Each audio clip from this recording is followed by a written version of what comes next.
Assalamualaikum warahmatullahi wabarakatuh. Alhamdulillahirrabbilalamin. Sahabat semuanya, kita jumpa lagi di channel ini. Masih dalam pembahasan tentang laptop, dan masih juga membahas tentang baterai CMOS pada laptop.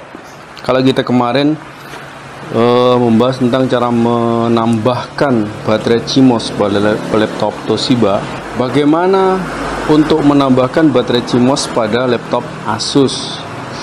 Ini menjawab pertanyaan dari sahabat kita di kolom komentar. Jadi intinya sebetulnya sama ya. Jadi intinya sama. Ketika motherboard laptop itu tidak dilengkapi dengan baterai CMOS, maka untuk menambahkan CMOS tentu yang modelnya seperti ini sudah ada tempatnya namun tidak dipasang, memang tidak dilengkapi, maka kita memerlukan konektor ini, konektor baterai CMOS yang bisa kita ambil dari motherboard laptop yang lain. Atau kalau model CMOS-nya yang pakai kabel, pakai soket, itu tentu kita harus menambahkan soketnya, atau kita bisa menyolder langsung kabelnya pada motherboard. Lalu bagaimana dengan komponen pendukungnya? Jadi ketika baterai CMOS itu tidak dipasang, sebuah motherboard tidak dilengkapi dengan baterai CMOS, selain baterai CMOS-nya nggak ada, maka komponen pendukungnya pun nggak ada juga. Seperti pada Asus ini adalah Asus X453MA Revision 2.0, nggak dilengkapi dengan baterai CMOS. Maka ketika baterai CMOS-nya nggak dipasang, maka komponen pendukungnya nggak dipasang juga. Kalau untuk motherboard ini, komponen pendukungnya adalah yang pertama kapasitor mikro ya, yang dipasang di bagian ini. Nah, ini kakinya ini sama ini ya, ini sama ini adalah kapasitor yang seharusnya dipasang. Kapasitornya kecil, mikro, seperti ukurannya segini ya, kira-kira. Nggak sama persis, nggak apa-apa, kira-kira segini. Kemudian ada satu lagi, sebuah resistor yang dipasang di sini.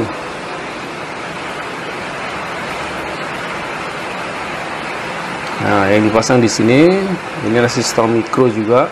Kakinya ini sama sebelahnya ini harus ada resistornya. Resistornya ukurannya berapa? Sama dengan yang kita bahas kemarin, yaitu ukurannya kilo ohm, 1 kilo ohm atau kisaran itulah. Yang penting ukurannya usahakan kilo ohm. Untuk komponen pendukung pada motherboard Asus ini hanya dua itu. Jadi satu kapasitor mikro di sini dan satu kapasitor mikro di sini. Jadi begitu kita pasang ini, kemudian kita pasang kapasitornya, resistor kita pasang, maka baterai CMOS ini sudah bisa berfungsi. Dari mana kita mengetahui komponen-komponen pendukung ini? Tentu saja kita harus mencarinya di skema atau di board view. Jadi dari motherboard ini, seperti pada Asus ini, kita bisa lihat di board view-nya. Di sana ada komponen pendukung. Kita bisa lihat hanya ada dua, kapasitor ini tadi yang kita sudah bahas dan resistor yang di sini, cuma dua itu. Nantinya tegangan 3 volt dari baterai itu ketika baterainya nggak dipakai misalnya, atau baterainya rusak, nanti 3 volt itu masuk ke chipset ini single chip. Jadi semua ke sini. Melalui apa masuknya ke chipset ini? Masuknya adalah melalui ini komponen ini ya.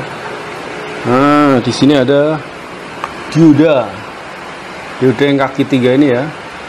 Jadi nanti dari CMOS ke resistor ini masuk ke salah satu kaki dioda ini, yang nantinya masuk ke chipset single chip. Ketika CMOS ini nggak ada, maka yang masuk ke chipset ini adalah tegangan yang kodenya plus 3 VA. Sumbernya dari 3 volt ya, 3 volt yang always on. Kalau ada baterai masuk, dia sudah langsung keluar tegangannya, terhubung ke kaki yang bawah. Kaki yang bawah ini nanti ke kaki sini masuk ke chipset. Kalau dari CMOS, dari sini ke sini masuk ke chipset. Jadi ketika baterai CMOS itu nggak dipasang, yang mewakili tegangan